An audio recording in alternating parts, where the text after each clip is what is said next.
Esta é a segunda parte da aula que está tratando sobre o assunto da contribuição da sociologia da educação para a educação escolar. Muito bem. A Revolução Industrial trouxe modificações nas formas de instrução, abrindo espaço para o surgimento da moderna instituição escolar pública. Fábrica e escola nascem juntas. Foi uma necessidade da Revolução Industrial, do crescimento das fábricas, que a população fosse escolarizada.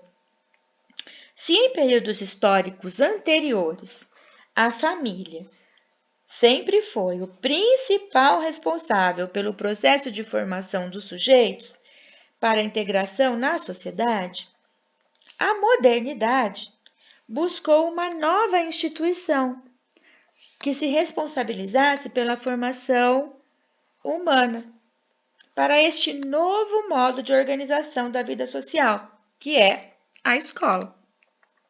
Então, antes, por exemplo, na Idade Média, na Idade Antiga, o principal responsável pela educação, e quando a gente fala em educação para a formação humana, era a família. Mas com a Revolução Industrial e depois da Revolução Industrial, a Revolução Industrial ela acontece na Idade Moderna.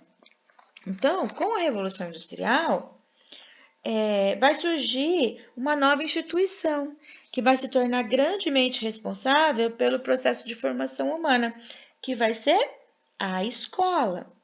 Então, a escola, ela surge oficialmente, do jeito como a gente conhece, com todo esse processo de escolarização, os anos escolares, os documentos escolares, a matrícula na escola, essa organização escolar, ela vai acontecer a partir da Idade Moderna, tá? A escola, tal como a conhecemos hoje, é uma instituição da sociedade moderna. É a principal responsável pela formação dos jovens para sua integração ao mundo do trabalho.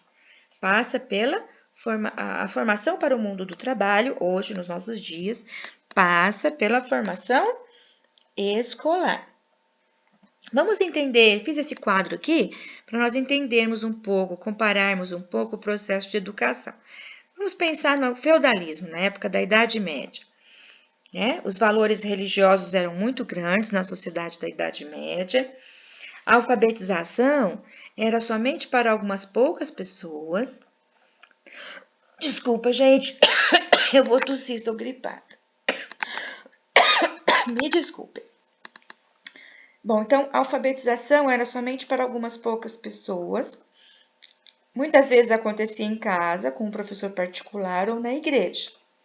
Era muito comum a alfabetização acontecer na igreja e apenas para meninos, e que entravam para a vida eclesiástica, meninos que estavam sendo preparados para serem padres. A alfabetização não era algo estendido à maior parte da população, pelo contrário, a maior parte da população era analfabeta e ainda não existia escola de forma organizada. Aí nós vamos ter um processo de transição entre a Idade Média e a Idade Contemporânea, que é a idade que nós vivemos hoje, A Idade Moderna foi esse período de transição. Durante a Idade Moderna, no século XVIII, surge a instituição escola. É uma nova instituição que não existia antes. Nessa forma, assim, de acolher as crianças, os jovens, para serem educados.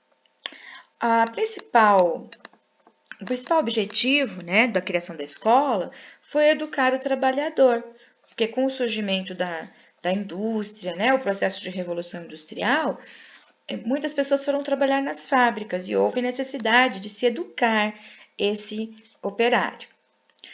Mas a educação, nessa época, no início, no século XVIII, ainda era para poucos. Homens e mulheres muitas vezes estudavam em escolas, em classes separadas, tá?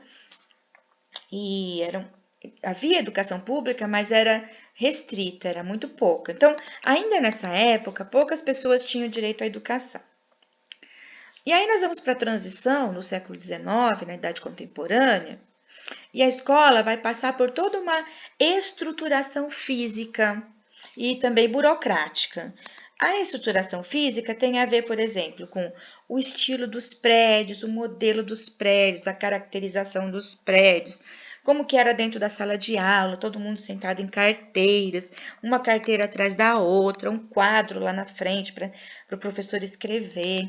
E a estrutura burocrática tem a ver com matrícula, todo mundo que entra na escola tem que apresentar documento, tem que fazer matrícula. Se você é transferido de escola, você leva a sua transferência.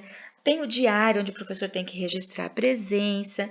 E também tem toda uma estrutura organizacional, que tem o diretor, o professor, os pedagogos, o coordenador, o orientador. Então, toda essa organização da escola vai acontecer no século XIX. Eu vou interromper o vídeo aqui e vamos continuar na próxima parte.